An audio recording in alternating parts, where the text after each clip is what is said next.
Bienvenue sur le subreddit Am I the A. L'histoire suivante est postée par EscapePod by Bob. Suis-je un knard pour avoir dit à ma fille qu'elle était à l'origine de ses propres problèmes? Ma femme et moi avons tous les deux 48 ans, et deux filles, Lise, 30 ans, et H, 24 ans. Je ne sais pas trop par où commencer, alors je vais me lancer. Lise sortait avec un jeune homme nommé Pat. Ils ont été ensemble à l'université pendant 5 ans. Au cours de leur 4e année ensemble, Pat a été accepté à l'école de médecine, tandis que Lise galérait.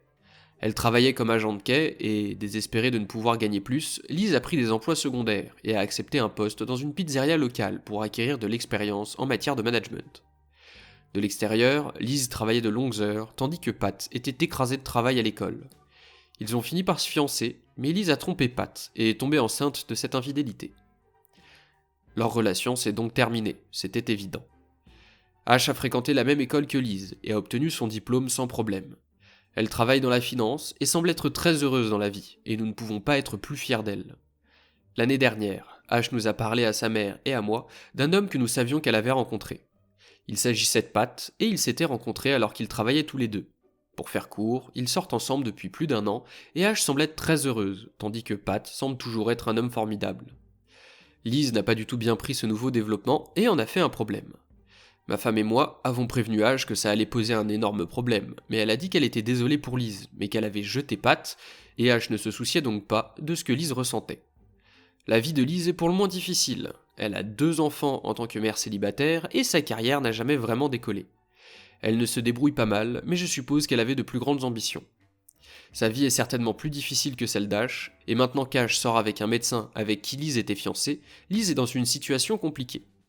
Vendredi soir, Lise est venue nous demander de garder ses enfants, mais ma femme et moi n'étions pas prêts à le faire. L'un d'entre eux a des besoins particuliers, et nous n'avons parfois pas l'énergie nécessaire. Elle a eu une crise de nerfs et s'est déchargée de ses émotions sur nous. Et je lui ai dit que ses problèmes étaient de sa propre faute. Elle a choisi son diplôme, elle a choisi son travail, elle a choisi de tromper, elle a choisi d'avoir des enfants et d'être une mère célibataire.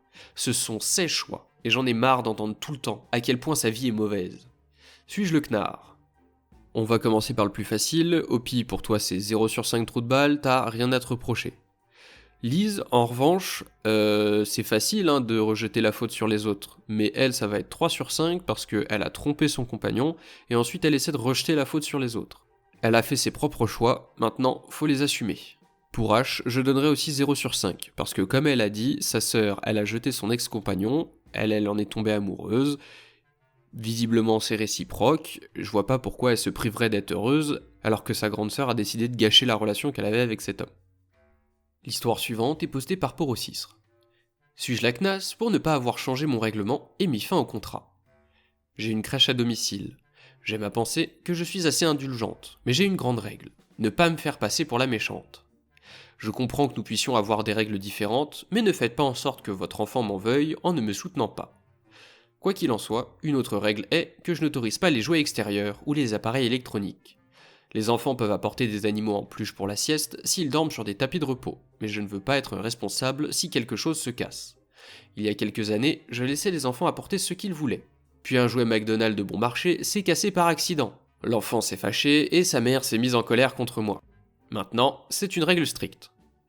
La plupart des enfants sont d'accord avec cette règle. Mais j'ai un nouvel enfant, 3 ans, dont la mère voulait qu'il apporte sa tablette, parce que il en a besoin. J'ai dit que j'étais désolé, mais non, je ne voulais pas être responsable. Nous avons eu un dialogue de sourds, mais elle a fini par dire qu'elle était d'accord. Cependant, tous les matins, il pleure, parce qu'elle lui a pris sa tablette dans la voiture. Elle me regarde toujours en disant « Miss Lucie dit pas de tablette ». J'essaie toujours de dire que nous avons plein de jouets, mais l'enfant passe toute la matinée à bouder. J'en ai parlé à maman, je lui ai demandé de la laisser à la maison, et de ne même pas la mettre dans la voiture, mais elle a dit qu'il en a besoin. Cela fait 1 mois, et hier, c'est la goutte d'eau qui a fait déborder le vase. L'enfant est arrivé en pleurant. J'ai essayé de le rediriger vers les autres jouets, comme d'habitude, ce qui n'a pas fonctionné. La maman m'a regardé en me disant « Vous voyez ce que vous avez fait ?» Puis elle a eu le culot de lui dire « Je sais que tu as besoin de ta tablette, mais nous en avons déjà parlé, Miss Lucie est stricte. » Cela m'a mis hors de moi. J'ai fini par lui dire de le ramener à la maison sur le champ. Elle a été choquée et a essayé de bafouiller quelque chose.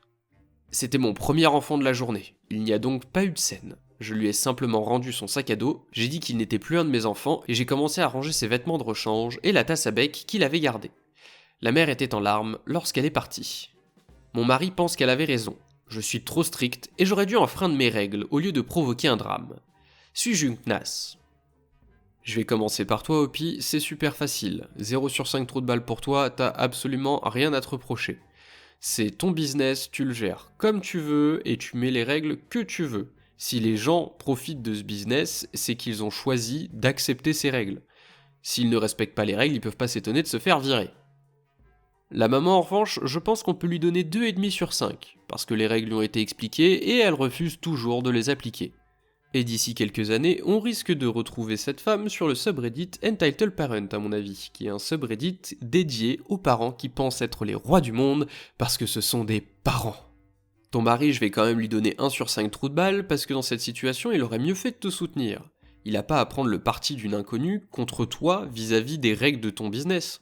Puis si tu fais une exception pour cet enfant, les autres enfants ils vont se demander pourquoi lui il a le droit à une tablette et pas eux, ils vont le dire à leurs parents, les parents vont venir te voir, pourquoi est-ce que les autres enfants ils ont le droit à leurs jouets et pas les miens, et après tu vas avoir encore plus de problèmes. Donc les règles, c'est les mêmes pour tout le monde. L'histoire suivante est postée par Actual Priority. Suis-je une knasse pour avoir mis quelqu'un dans l'embarras en faisant semblant d'être japonaise ? Contexte, je suis une femme de 20 ans et j'ai un nom japonais, même si je ne suis pas d'origine japonaise. Ma mère est coréenne et mon père est britannique. Ils se sont rencontrés et sont tombés amoureux alors qu'ils étudiaient au Japon, et c'est là qu'ils m'ont eu après s'être mariés. Nous avons vécu là-bas jusqu'à mes 14 ans, avant d'emménager aux États-Unis. Ce point sera important plus tard. Aujourd'hui, un groupe d'amis de ma colocataire est venu étudier avec elle et je me trouvais dans le salon lorsqu'ils sont arrivés. Elles se sont présentées à moi, et lorsque j'ai dit mon nom, j'ai un nom de fille japonaise assez courant, il est donc difficile de se tromper sur son origine. L'une des filles a fait une grimace de dégoût et s'est moquée de moi en disant que c'était vraiment stupide. Elle m'a dit qu'elle était américano-japonaise, et que je m'appropriais culturellement son pays en tant que personne blanche. J'ai essayé d'expliquer que j'avais vécu au Japon pendant un certain temps, et que c'était pour ça, mais elle a continué à insister sur le fait que je mentais, et que si je disais la vérité, je serais capable de parler la langue. Puisqu'elle l'a dit, j'ai commencé à lui parler en japonais, en lui expliquant où j'avais vécu et en lui demandant de quelle préfecture venaient ses parents, etc. Elle finit par bégayer une phrase de manière maladroite avant de partir en colère. Plus tard, ma colocataire m'a dit que je l'avais embarrassée en prétendant être plus japonaise qu'une vraie japonaise en m'appropriant la culture, et que son amie attendait des excuses. Ma colocataire ne pense pas que j'ai fait quelque chose de mal, mais maintenant, je me sens mal. Suis-je une knasse ? Opi, franchement, t'as besoin de poser la question ? Non, tu l'es pas, c'est évident. Et j'arrive pas à comprendre la position des gens qui disent qu'il y a des appropriations culturelles. Une culture, c'est fait pour être partagée. Et puis au contraire, ça veut dire que tes parents, ils ont tellement aimé la culture japonaise qu'ils ont décidé de nommer leur fille, donc toi, avec un prénom japonais. Je trouve ça super. Sachant que t'as grandi au Japon, effectivement, pour l'intégration, c'était plus simple sans doute d'avoir un prénom japonais. Puis elle est en train d'essayer de dire que c'est sa culture à elle, que t'es en train de te l'approprier, machin, mais visiblement elle est pas foutue de parler la langue qu'elle essaie de défendre. Donc cette fille qui est arrivée, qui a à peine dit bonjour et qui est déjà en train de chercher des problèmes, on va lui donner un 1,5 sur 5 trous de balle parce que elle se ridiculise toute seule en te reprochant ton prénom, alors que ton prénom c'est tes parents qui te l'ont donné, c'est pas toi qui l'as choisi. Donc si elle devait prendre la tête à quelqu'un, déjà ça devrait être à tes parents, pas à toi. Et par-dessus le marché, elle a le culot d'essayer de demander des excuses. Alors que s'il y en a une qui devrait s'excuser, c'est elle, parce que quand t'arrives chez quelqu'un, tu commences pas à lui prendre la tête. L'histoire suivante est postée par WeirdSim.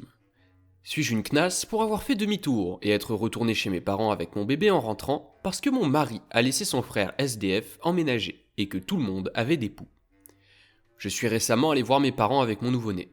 C'était juste pour un long week-end et mon mari est resté à la maison avec nos 3 enfants plus âgés. 7 ans, 5 ans et 3 ans. Mon mari m'a appelé alors que je n'étais pas en ville pour me dire que son frère avait besoin d'un endroit où dormir. Je lui ai dit qu'il devait l'emmener dans un centre d'hébergement ou quelque chose comme ça, parce que c'était une mauvaise idée de laisser son frère dans notre maison. Il nous a déjà volés par le passé. Lorsque je suis arrivé à la maison, il y avait 5 personnes qui se grattaient beaucoup dans la maison. J'ai immédiatement repris ma voiture et je suis allé chez mes parents. Mon mari m'a appelé pendant tout ce temps, parce qu'il avait besoin d'aide pour s'occuper des poux. Je l'ai rappelé qu'une fois le bébé installé chez mes parents. Je lui ai dit que la pharmacie avait le shampoing et le peigne contre les poux. Il m'a dit qu'il avait besoin que je rentre à la maison pour m'en occuper. J'ai fait la sieste. J'ai dit qu'il avait laissé son frère entrer chez nous contre ma volonté. Son frère leur a donné des poux à tous. Je lui ai également rappelé que lorsque notre aîné avait attrapé des poux à la maternelle, il ne m'avait pas aidé du tout. Je déteste les poux. Ils me terrifient. Je m'en suis occupé parce qu'il le fallait. Cette fois-ci, c'est lui qui en est responsable. Il m'a dit qu'il devrait utiliser ses congés maladie pour s'en occuper. J'ai dit que c'était ballot.